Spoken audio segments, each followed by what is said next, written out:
so many things that we would love to go over, and we will not possibly be able to fit them all in this hour, but we're really excited about at least starting to have this conversation with you and then creating some pathways to continue talking about this topic.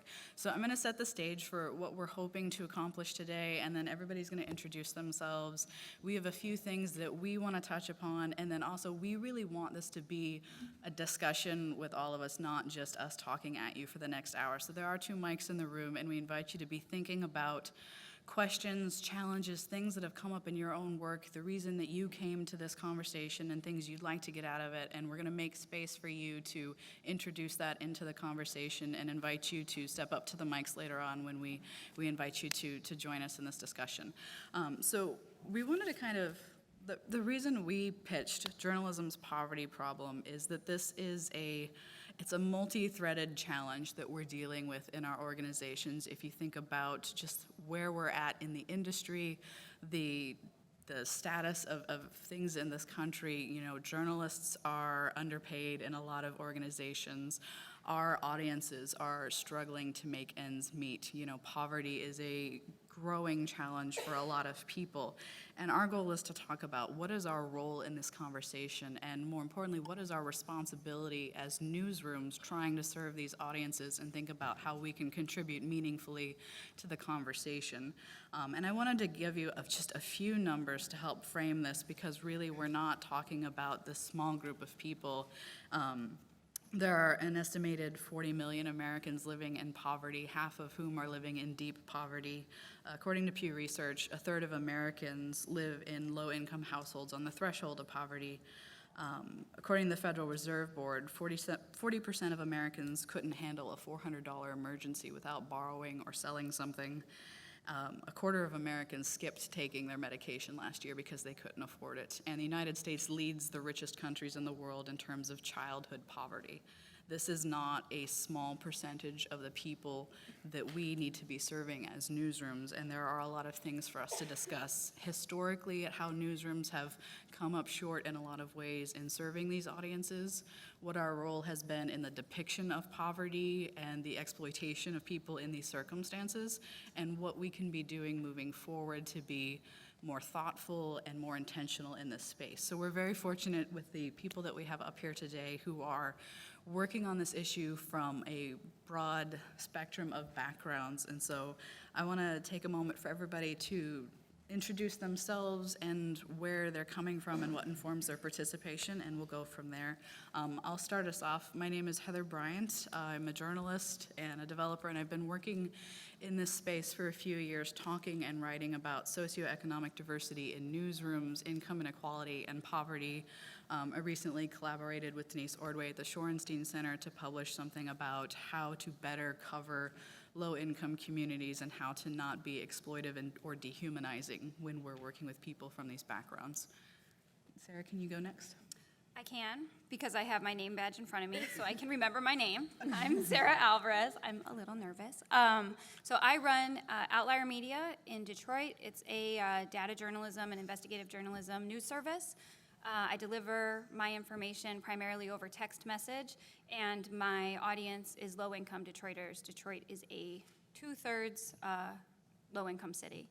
And I think what I want to make sure people are able to talk about and ask questions about is kind of the way that news organizations see low-income communities and their information and news needs is really destructive to our news organizations, our industry overall, and most importantly, the communities that we're living in.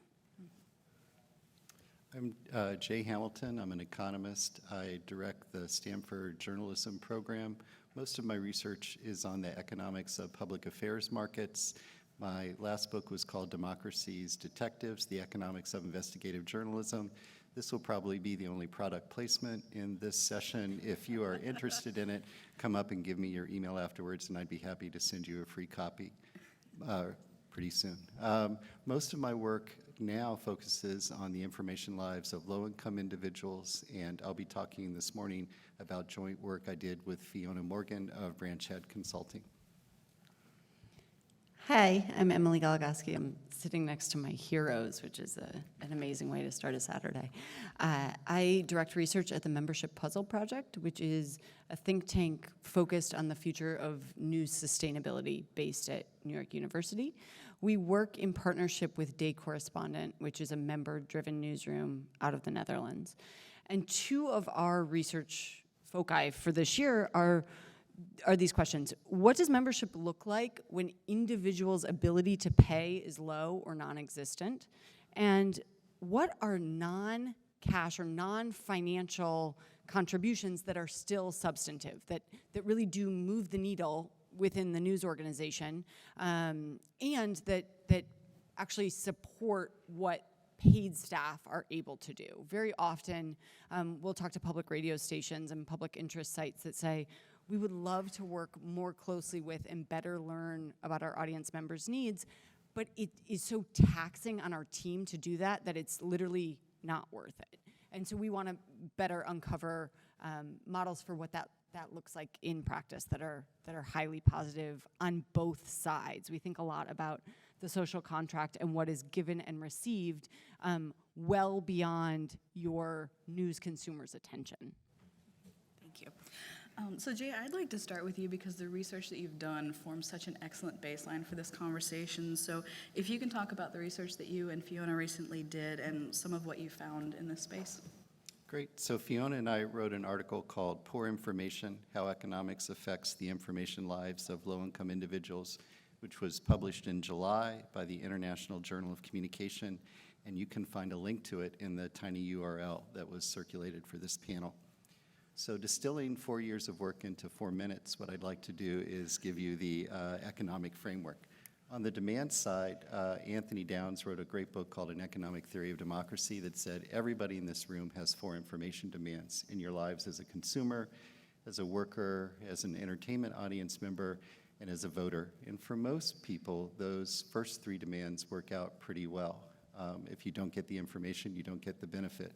The voter demand has a problem. Even if you really care about a particular race, and even if more information would help you make a better decision from the perspective of your preferences, the probability that you'll have an impact on the election is so tiny that the benefits of voting are swamped by the cost, and Anthony Downs called this rational ignorance. From an individual perspective, it is rational to remain ignorant. I lead a journalism program, so how do I explain the existence of public affairs reporters in that world? I think of it as the 3 Ds, duty, diversion, and drama.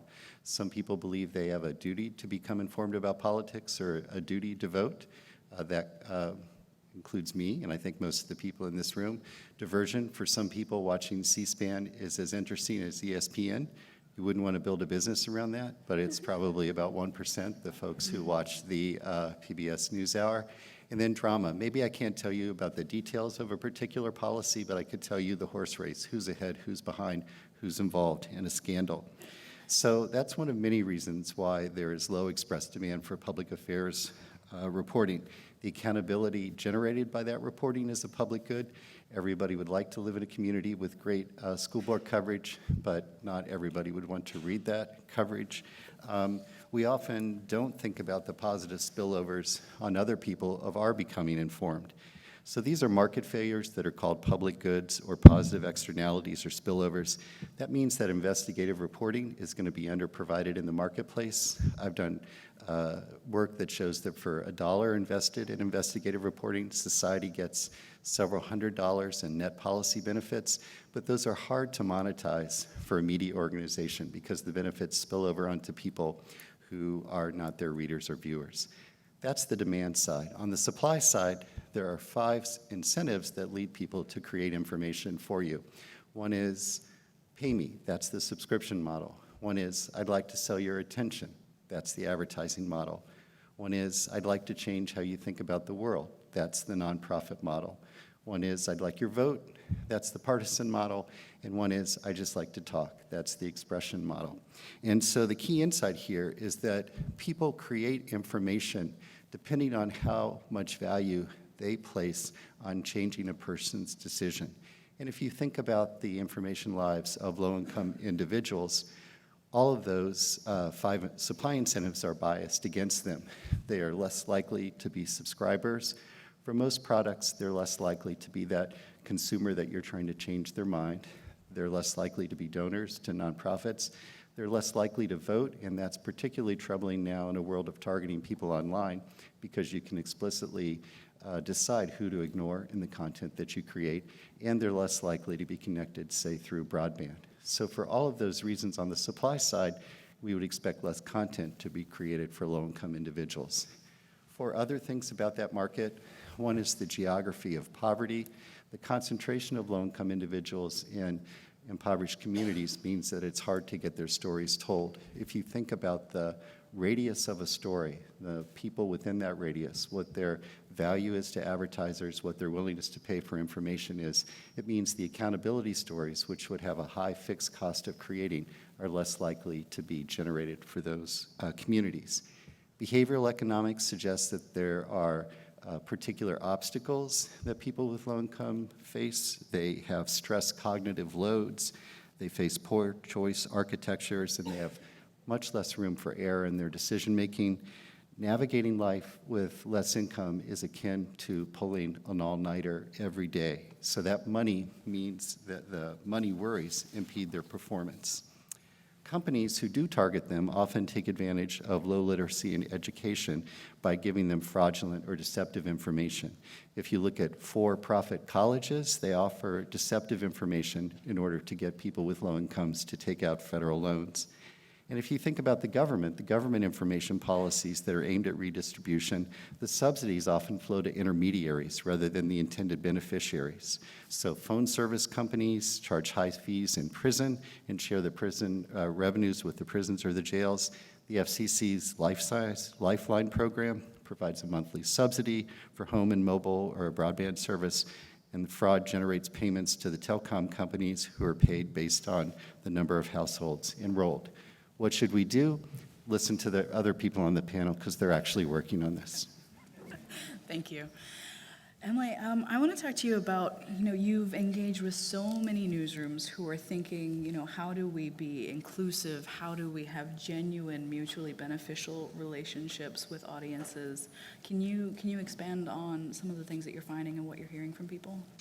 Absolutely. So the past year of our research really looks to me almost like guidance for good relationships. What is it that you want to see in all of the places that you interact with that feel really human? So we expect our sources to be forthcoming and vulnerable, and yet often as reporters we fail to do that ourselves.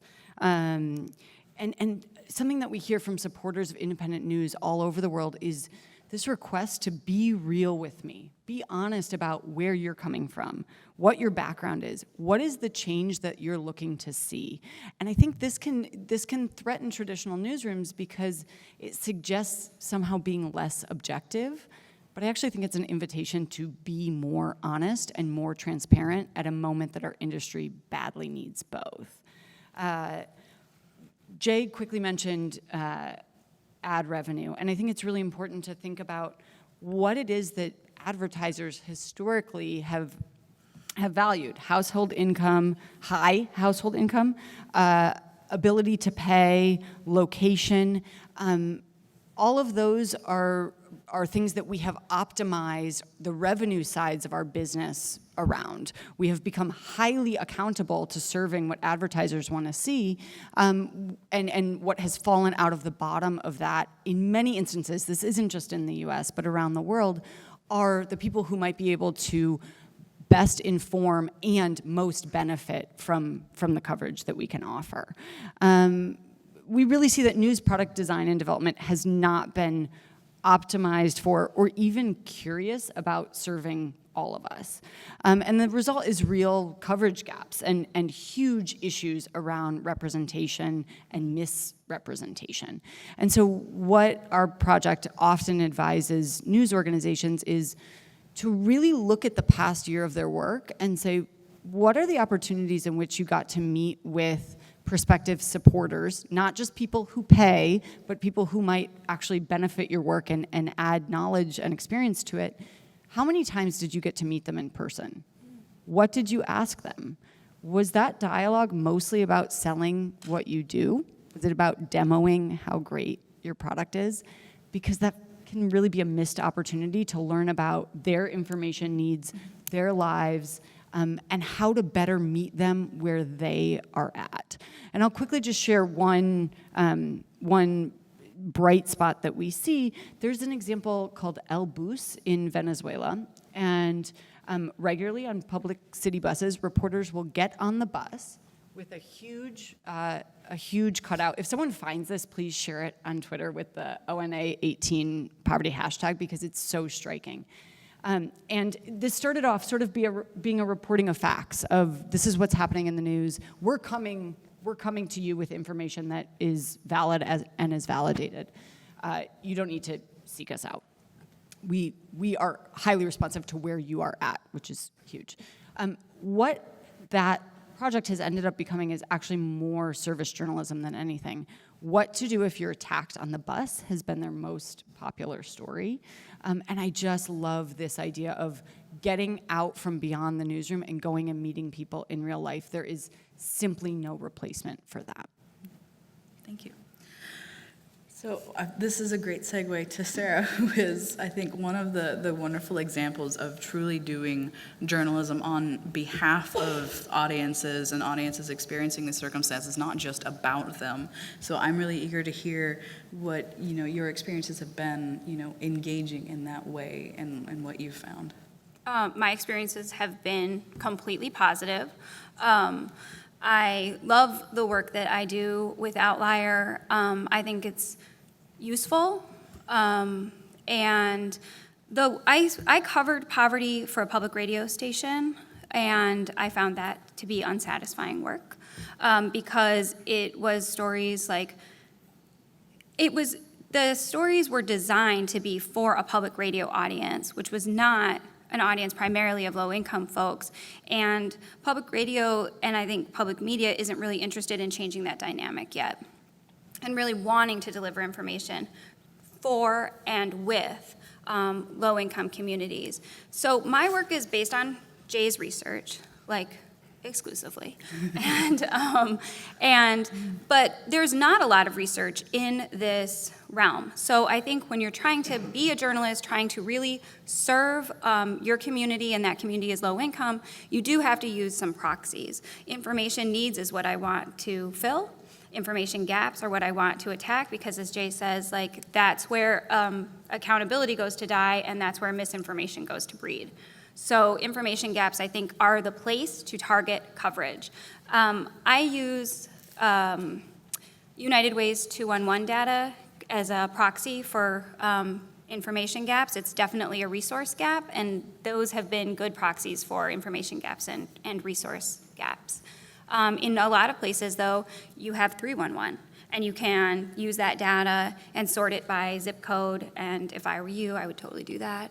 We don't have 311 in Detroit. So I cover housing, which is Detroiters' #1 resource gap, and I also am starting to cover utilities, because that's #2. So I start out with a text message. Anybody can demo Outlier, by the way, and just ask me. I have these cards up here, and if you want to see how it works, you can do this demo, and it'll just take a few minutes, and it'll be over text, just like my news service.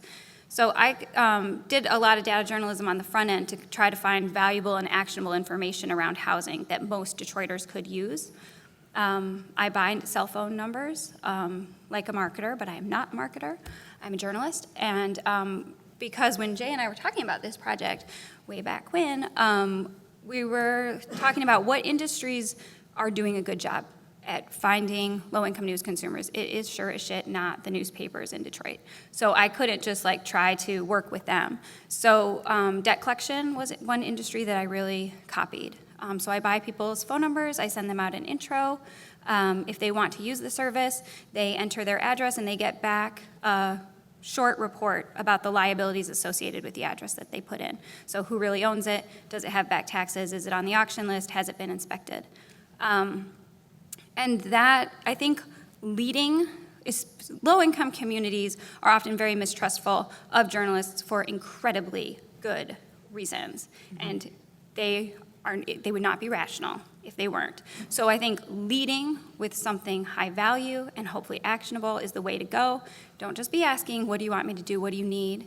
Like, figure it out. Like, we have to do our work first, right? Like, we have to stop putting our job on our news consumers. And so I've really tried hard to do that, and I think it has worked. So I ask people after they get that housing report, I use GroundSource as my platform, and I ask people, if that's not the information you need or you need more information, do you want a journalist to follow up with you? And about 40% of people say yes.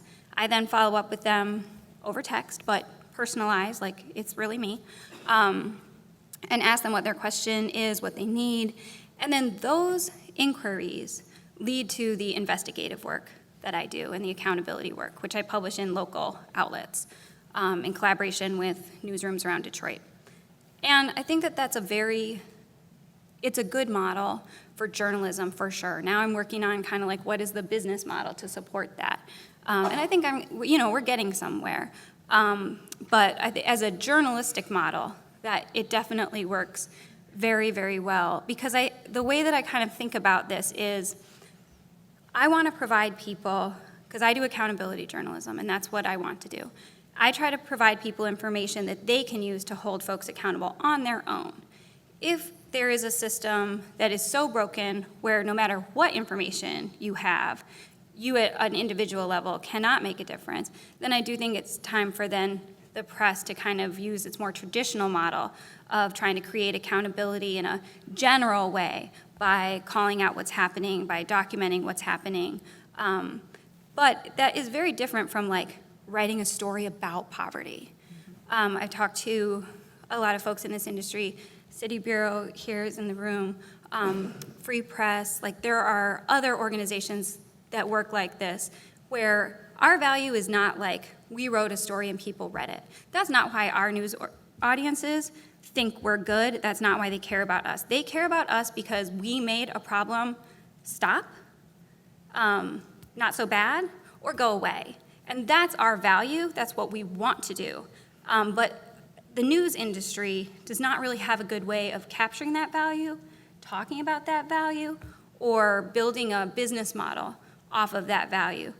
But that's like not my problem. You know what I mean? Like, come on, you guys. Like, we have to kind of do, I think, a better job as an industry of kind of trying to figure out what are some models that can work to support this kind of journalism.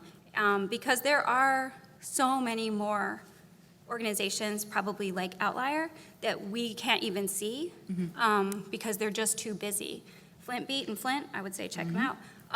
Tyler Loop in Texas, I would say check them out. Like, there are a lot of these folks, and like, honestly, if I'm here on a panel, I shouldn't be here. I should be doing my work. And there are other people who are doing their work, and that's why we haven't heard about them. Not because they're not doing good work, not because what they do doesn't matter. Yes. That's exactly right. And I want to quickly say that what I would describe as radical empathy of looking well beyond journalism to understand what can we learn from activism and community building and other spaces that have been at this work and been working hard at it for many more years and more diligently than, frankly, we have been. We have done some research looking at sister spaces outside of news, so faith-based communities, environmental collectives, basically more cooperative-based models. And some of the themes that have come up in that work, we hear over and over again the idea that something is broken in our institutions, whether it's the places that we bank, the platforms where we spend time on social media, news, and working for and with people who are reporting and being able to tell stories in their own words is one way to restore what's broken. It's not the only way, but it's one way. Two other things that we hear, the importance of opportunities to pay in participation is something we're really fascinated around. So in lieu of or in addition to giving your cash, what are really substantive ways that you can bring what you know? Your lived personal experiences, your professional expertise. Maybe you have technical skills or relevant expertise to be a technical proofreader for a story before it goes live. Maybe you can moderate comments. There's a lot of richness there that we think organizations have yet really work towards. And then the last thing that we hear in this analogous research is the question of how might you as a news organization be more loyal to me? You're always trying to sell what you do and get me to subscribe, but maybe you shouldn't scale beyond your ability to serve me as a stakeholder. And that is something that really does keep me up at night, that premise of what does it look like to be more loyal to the community members we need to serve and who deserve our trust in them. Thank you for that. I'd really like to hit on something or expand on what you said, Sarah, well, it's like this intersection of industry and business models. And I keep coming back to this question over and over again, like we got into this because we wanted to do some sort of service, right? We saw a need to inform, to bring information to, and I mean, a couple of us, that righteous anger of, let's, hold the powerful accountable and all that. And that is very much a service that a lot of us believe strongly in, and so strongly that it's, enshrined in the Constitution that we don't want to interfere with our ability to do that. But at the same time, we have this industry of journalism as well that doesn't share, all of the same needs to be, super concerned about this as a responsibility, this as a service. And this space of serving audiences who may not be able to participate by the traditional financial models, they're trapped at this intersection of service and responsibility and industry, right? So how do we navigate doing better journalism for them? And one of the spaces that I've been working in lately is looking at the nature of coverage when it is including people who are experiencing poverty and hardship. And I really want to highlight a fantastic example of who does this really well. Jean Friedman-Rudofsky is here. She runs Broken Philly. If you want an example of thoughtful coverage in this space, look to what they're doing. They have worked on the details down to just the language they use and how they talk about this issue, and have been detail-oriented in a way that we can all learn something from. So I highly recommend you look to that. And we've included a link to some of your stuff in the bit.ly as well. Some of the things that I've been looking at lately is, the common depiction of people who are experiencing hardship. We kind of stick to three common tropes in a lot of coverage, which is the victim of these circumstances that are just really complicated, and the stories rarely get into how complicated the situation is. But someone is experiencing something bad, and a reporter goes and gets tragic backstory to illustrate their story, and then they move on. Or we see the criminal or the antagonist that is come from a background and the rest of us have to be concerned about. And that story removes the goodwill for changing the policies that affect these circumstances. Or we have the extraordinary person who walks 20 miles every day to work, and so the community deemed them worthy of assistance by giving them a car or some other form of transportation. Like, we see these feel-good stories of, oh, look, they earned their way into being worthy of help.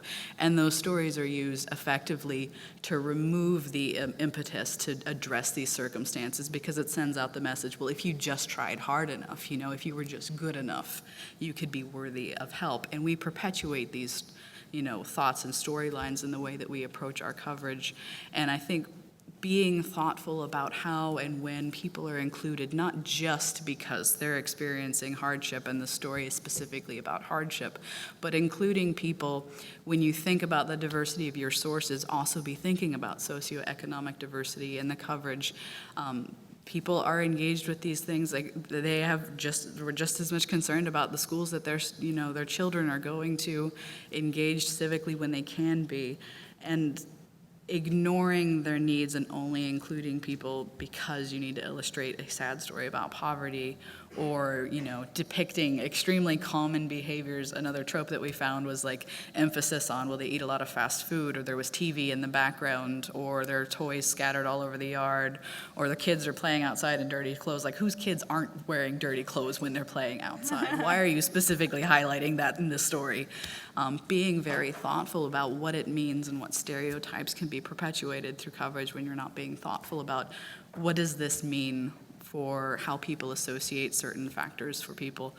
And we found a lot of the ways of misrepresenting groups who are experiencing poverty outsized representation of people of color experiencing poverty, outsized representation of gender and how gender intersects with poverty. Like, these things are not unrelated. These all directly play into each other, and it requires us to be directly thoughtful about how we approach this. So the next question that I have for the group here is, like, when we think about news coverage, I mean, you can roughly boil down audiences into two overlapping groups, right? People experience or navigating the circumstances of their lives, and they need the information to navigate those circumstances, whatever those circumstances may be. And then there are people who have the political, economic, or social power to affect change of circumstances. We do a really good job speaking to those with the power to affect circumstances, and a little less so empowering those without. What can we be doing better to find a balance here with who we're speaking to and who we're serving in our coverage? I think initially when I describe the economics, it sounds dismal, in part because this is a dark room and I have a monotone. But if you, I think there's actually a hopeful sign. There's no wire cutter for low-income individuals, but there are a set of nonprofits who are trying to help them navigate through strategies that I would think of as the 3 Bs: bundling, behavioral economics, and big data. So bundling, there's a great organization called Benefit Bank, which is a software that's used by organizations that helps people in a one-stop shopping way to register for multiple public benefit programs. Behavioral economics, there's a great organization, which is a 501c3 in Michigan called Sevilla, which has radically reduced the forms that are required to register for benefits in Michigan. And in terms of big data, there's the Expanding College Opportunities Project. What they do is they take data, they identify students who've scored in the top 10% on pre-college test and who are in the bottom 1/3 of family incomes, and they send them a personalized letter which has information on the local college, which is what most of them are only considering, the flagship state university, and university where the students have similar interests in past academic performance, and they provide them with information on the net cost to attend college. This is something that ProPublica has a database on, and what they have found experimentally is that students are more likely to realize what the net cost is after reading that letter. They are also provided with vouchers for applying to schools, and they've actually done follow-ups and shows that it changes where people go to school and where they get financial aid. So all of those examples were driven by the nonprofit incentive, and I think that's something, if you again go back to the 5 incentives that create information, we're moving away, at least on the issues we're talking about, from advertising support for a nonprofit motive. And that's something you as journalists could think about too. Are there a set of people in your community who would like to help low-income individuals, and could you devise information services that would help them? Just to quickly say more about that example of Sevilla, they're a team of designers. To Heather's question, what does it look like for people who have not navigated these circumstances personally to really get a deep dive into what's going on? When Sevilla was looking to redesign the public aid application form, which is, I think, or was an 80-page document at the time, which included a lot of irrelevant questions like, how many times have you been pregnant? Which really has nothing to do with applying for public services.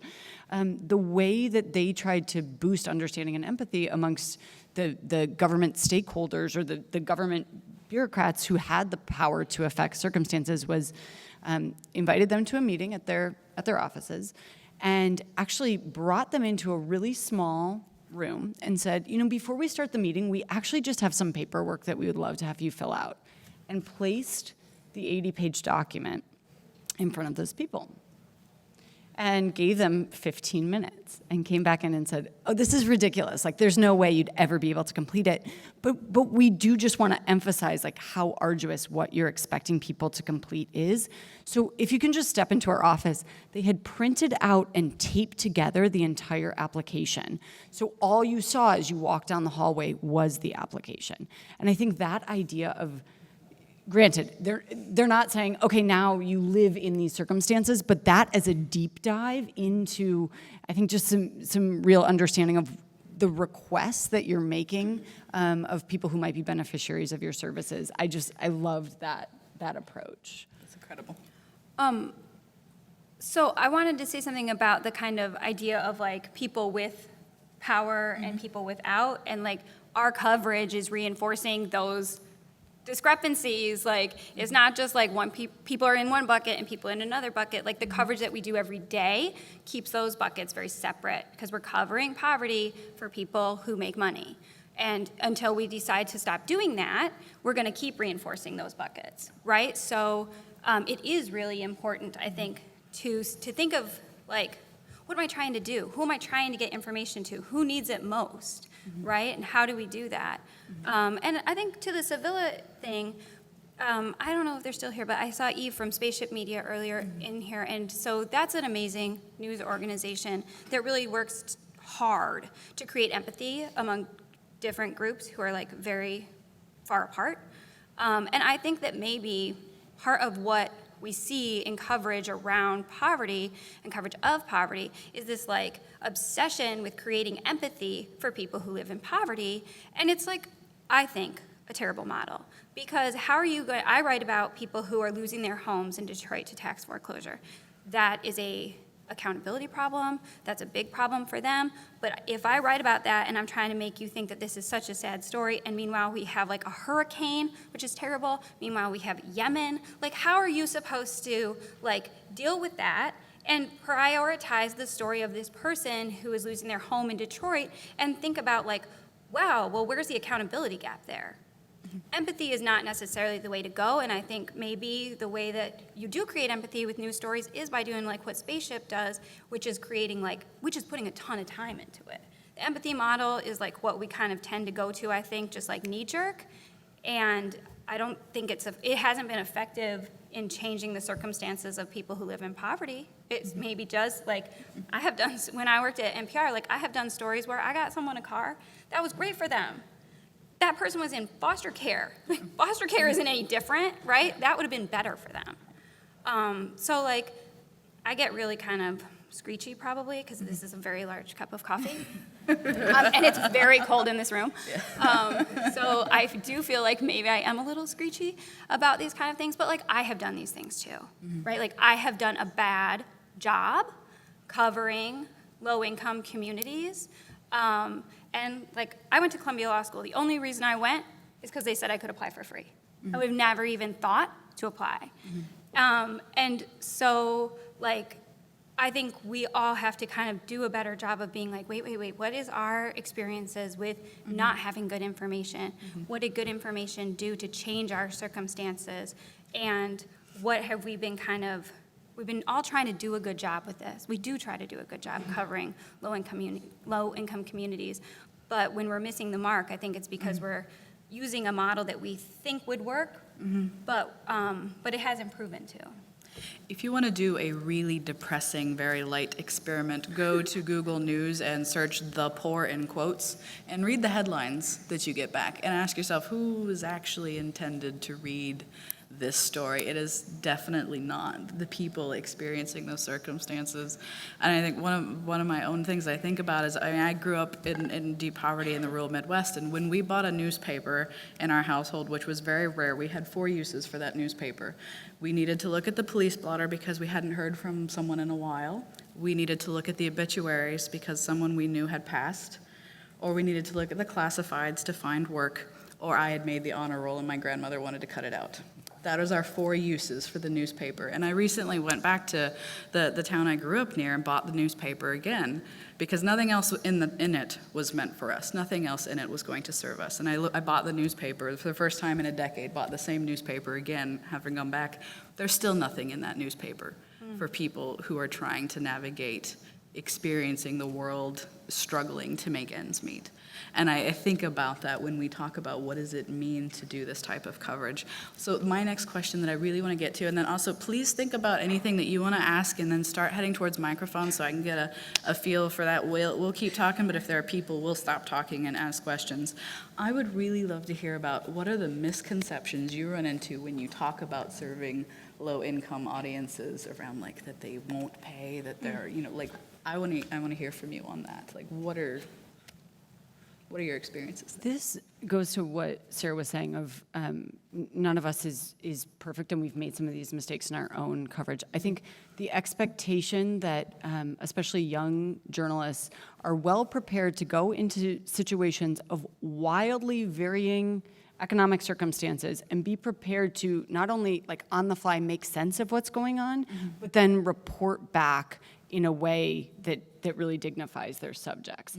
And I think this is a challenge of journalism education and a lack of on-the-job training. So my first reporting job was at the Cape Times, a daily newspaper in South Africa, and I remember I had a morning assignment to cover a fashion show at a winery, and an afternoon assignment which was covering, I think the thing that I was sent out was cover these AIDS orphans whose parents are deceased and who have no food in their home. That was my assignment.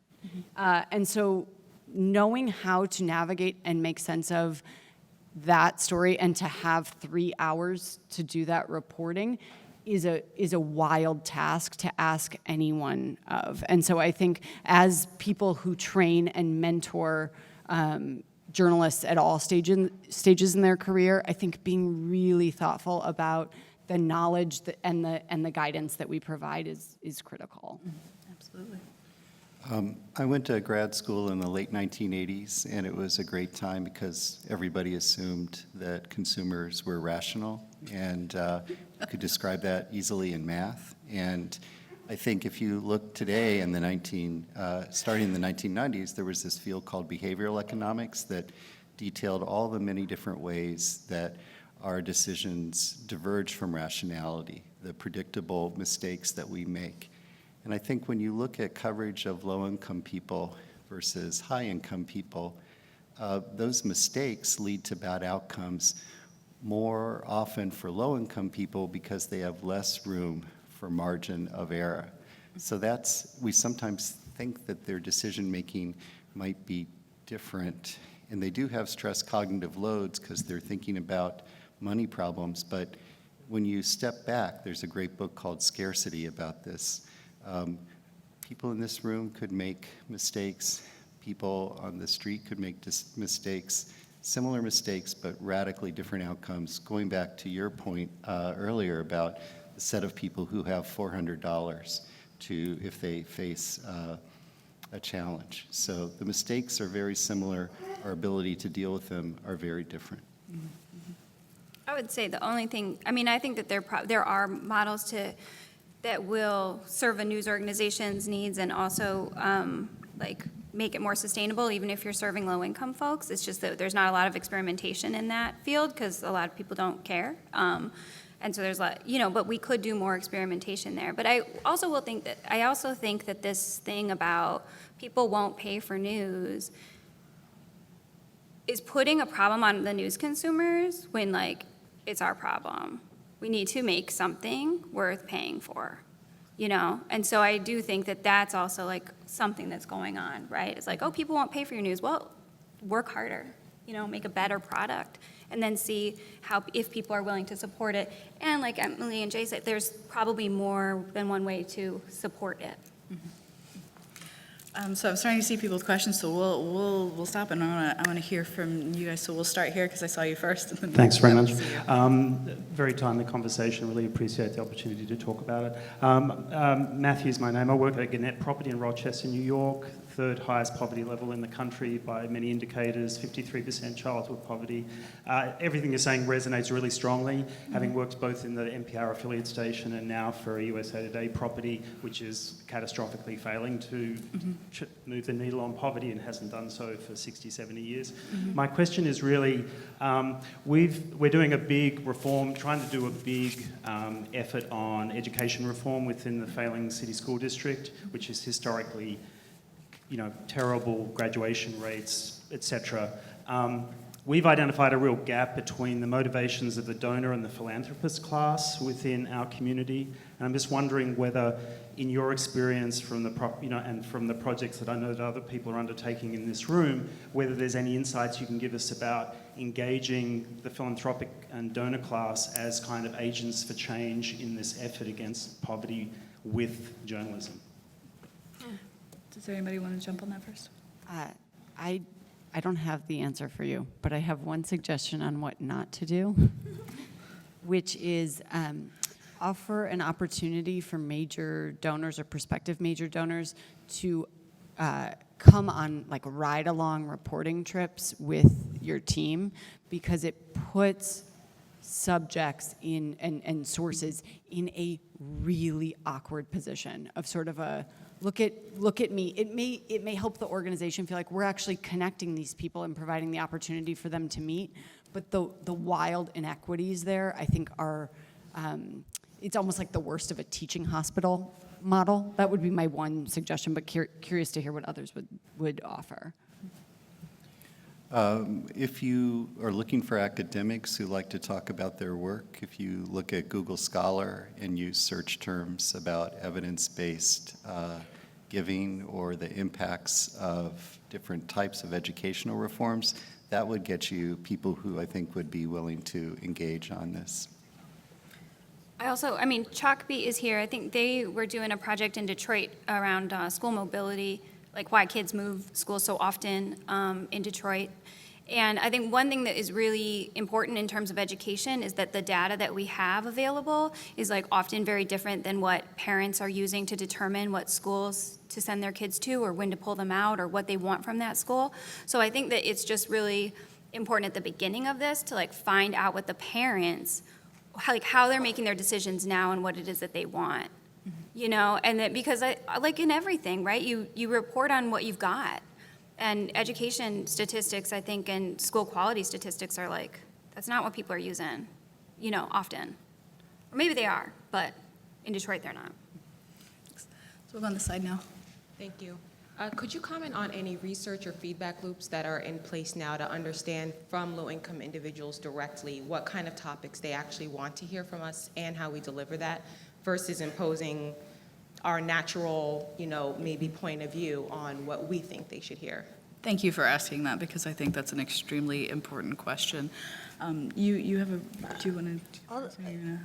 This is not specifically on research, but more journalism practice. Two really, I think, innovative, forward-thinking newsrooms that I might suggest here, who are engaging young, sort of like rising reporting staff and paying them for their work, which is so crucially important.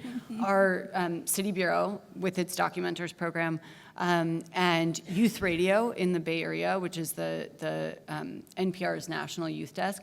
I think the idea of offering platforms and opportunities for young people to share their experiences in their own words is a voice that is missing. We simply don't hear that. That's not a specific answer to your question, and I apologize for that, but those are two places where our project is in active touch with both of those newsrooms to understand the considerations and the ideas that those reporters bring on behalf of them and their friends and their family members. So Fiona Morgan from Branch Head Consulting has done great work both in New Jersey and in North Carolina, convening groups to talk about this very issue. She's also gone to the library, and a fascinating thing there is Eric Kleinenberg has a new book coming out about civil infrastructure. Libraries are a place where low-income people go to get information, often on the computer. Fiona sat down with a woman who thought that she was filling in information to search for a job. It was actually a website that was taking that information, reselling it to for-profit colleges so that that woman could be targeted for federal loans that she might default on, but that would benefit the for-profit. So if you want to find low-income people in search of information, go to your local library. And I think that there's proxy data too that you can use. So 311, especially sorted by zip code. United Way 211 is available everywhere. And they'll give you that data. You can search it, and you can call them in your area and ask them for more detailed information. And like any complaint data that you can get your hands on, I think is also very, very helpful. It depends on your city, like how good in Detroit, the app to complain about things in the city is an app in a place where like most people are using text. So I don't use that data because it's not going to be good enough. But depending on where you are and how people are how accessible the complaint systems are, I think that that can be also a really rich source. Just one quick note on that. Very often we study people who are paid ongoing supporters or subscribers. And there's a real miss in not studying people who used to subscribe or used to pay and stopped, and what happened. Is it that you're in a life moment where you simply don't have the cash flow to continue to support the organization financially? Or are there other reasons? Are there problems with the coverage? So that counselors research is something that I'm eager to see more news organizations undertaking, not just listening to their greatest fans.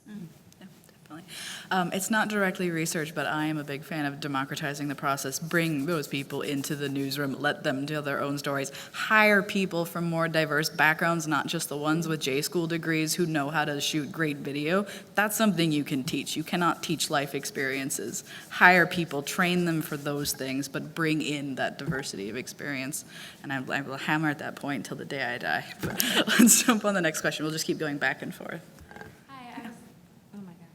I was actually going to ask about hiring, and you sort of touched on it a little bit with talking about paying people for their experiences, but when it comes, and I think some places do an okay job at that, but when it comes to staff positions, full-time positions, I would love to do a better job of income diversity, and I was just wondering if you had any tips for, I'm hesitant to say finding those people, but how to network better and provide better opportunities for people that I may not know right now. Yeah, definitely. This is an area that I've been looking at because I started digging into socioeconomic diversity research in newsrooms in the past year or so and struggled to find good data, and that's something that I've been really trying to tackle as a topic. And I think one of the things that we struggle with so much right now is there's a fairly common narrative arc of what a journalism career is, right? You go to J school and then you go do probably an unpaid internship in a city that costs a lot of money to live in,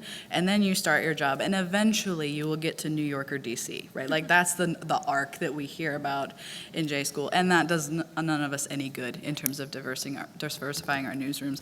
And I think one of the best things that we can do is separate out the traits in journalists that are teachable from the ones that are not teachable, and prioritize hiring decent human beings with empathy and curiosity and a breadth of experience, and then train them on the other things. I think one of the things that we've gotten away from in this industry, like many industries, is this willingness to invest in people rather than expecting them to show up, ready to go with every possible technical tool and skill that we need in our organizations. And I think we really need to reckon with what does that mean for who we end up with and who we miss out on. And I think to whatever extent you can augment hiring processes where you're not only posting on social media or relying on social networks that are not accessible to people who are coming from different backgrounds, then you can begin to expand your pool, remove, degree requirements or things like that.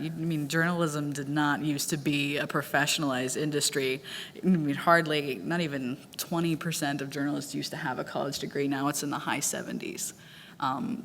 I think a lot of the wordings for the listings can change. A lot of the places that you go to look, don't just go to the big universities. Talk to, people with city groups and different advocacy organizations and things like that, and look outside the people who fall into that traditional arc.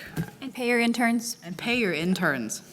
There's one quick thing that I would add. So once you've, looking down the line, once you've got your applicant pool, a question that a few newsrooms that we work with regularly ask is, tell me about how community engagement works and what role does that play in your entry-level reporting job?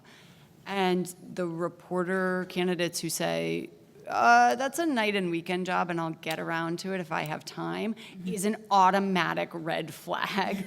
And those who say, actually I'm gonna engage community stakeholders much earlier in my reporting process, also to help me know the ways in which I might be misrepresenting their interests and not publishing, that is the job.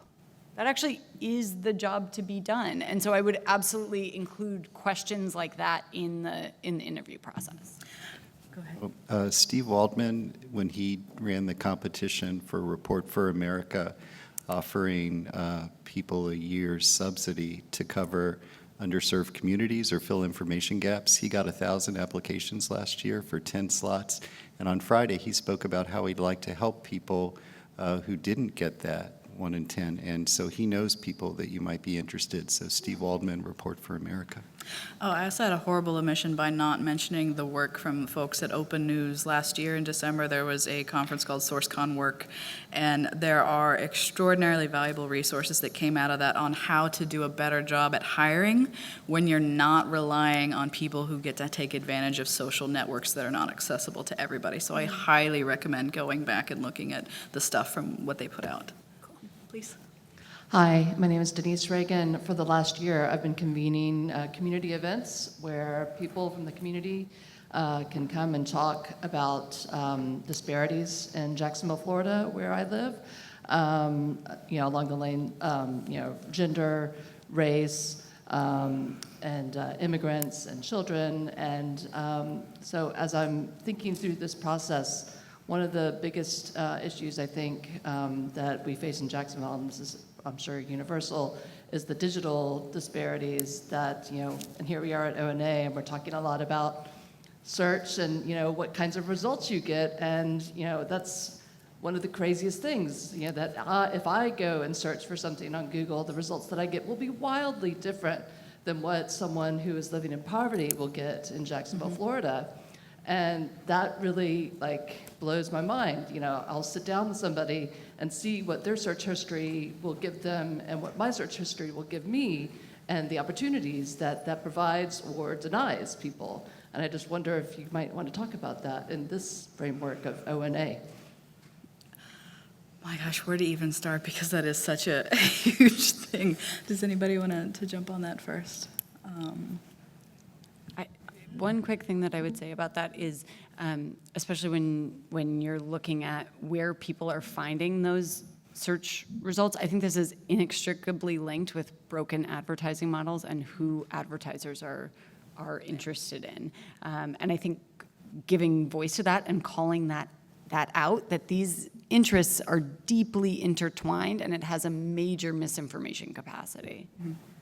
And I see it as part of the algorithmic accountability beat that ProPublica and the Wall Street Journal have been working on, basically looking at the biases inherent in that. There was recently a settlement in Washington State involving Facebook with their targeting of advertising.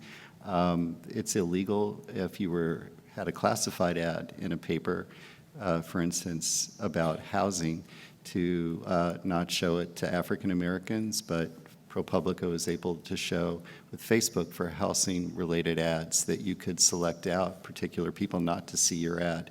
And still today, or at least last year, there was some coverage suggesting that what ads for jobs you saw on Facebook related to how old you were. Again, you couldn't do that in a print newspaper with classified. So in general, there's a growing field of computational journalism that's basically trying to say, how does this algorithm work?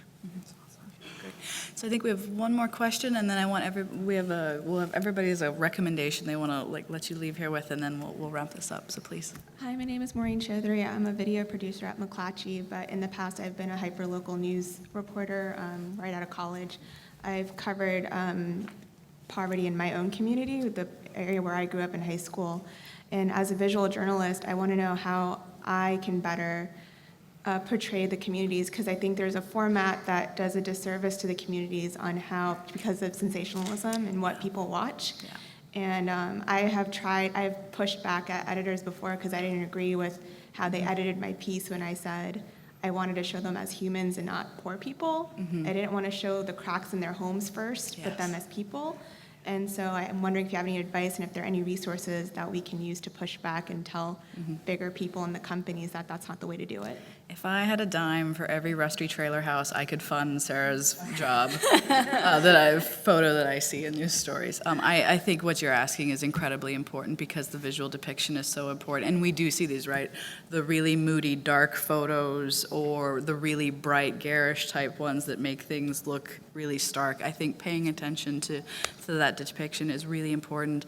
I would recommend, like, ask people, like, what about your life right now makes you feel most like you? How do you want to be represented? Like, let people decide for themselves how they're comfortable looking, or where they're standing, or where they're sitting, or what part of their life they're okay with being in images. And another part of this is kind of related, is remembering the world that we live in right now. Every time we show a source, have someone's name, we are exposing them to all of the threats of the internet and harassment and all of these things, and how we depict people matters, because that can amplify things. And I think there's no reason you can't let people decide for themselves, like, what am I comfortable showing and what am I not comfortable showing, and let them play a part in the process, I think would be my suggestion.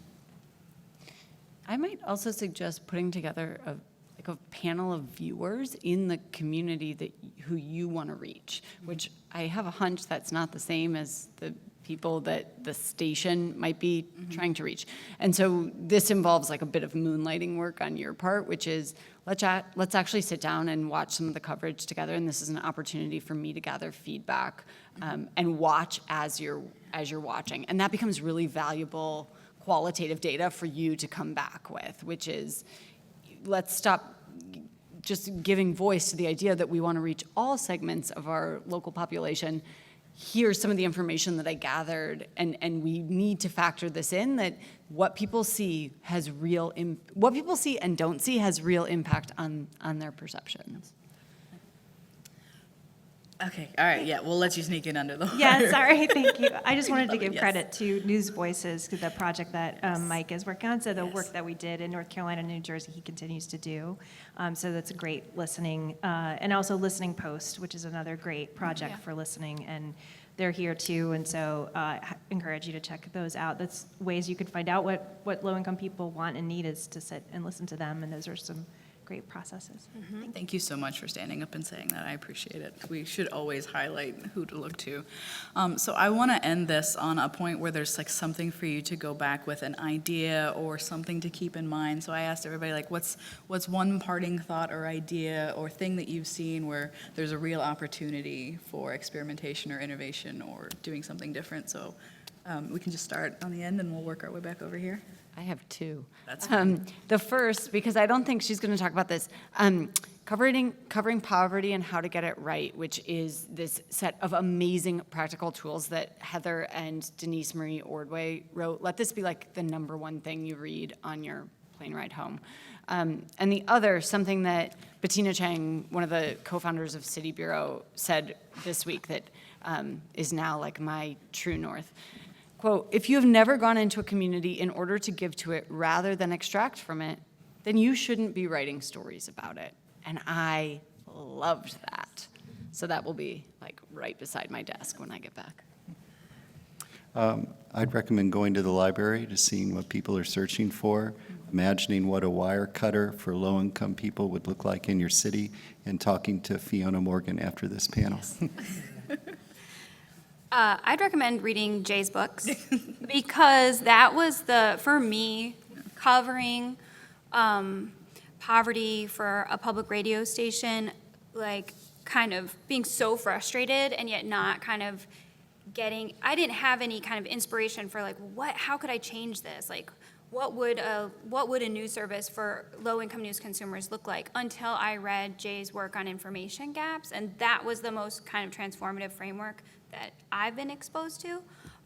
So I would recommend that. And also, if you have questions about how to do this work, or you need support or whatever, you should totally get in touch if you feel like we can be helpful. Yes, and I think all of us are eager to engage in this space.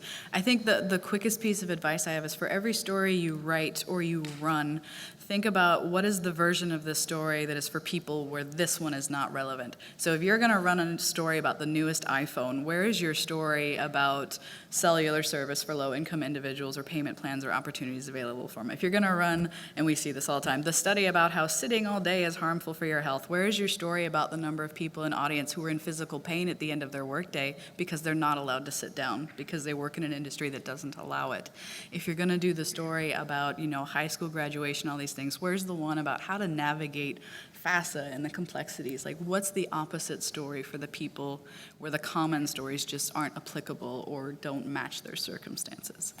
Thank you so much for coming. We really appreciate the opportunity for this conversation. I am eager to keep talking about this, so please feel free to find me, reach out to me, tweet at me, whisper poverty 3 times in a mirror and I just appear. Like, whatever it is, I really want to keep having this conversation and keep seeing what we can do to help organizations, do the work that we know we all want to try to do, but sometimes it's just a little bit hard to figure out how to get there. So thank you very much. And thank you so much to this panel for coming out.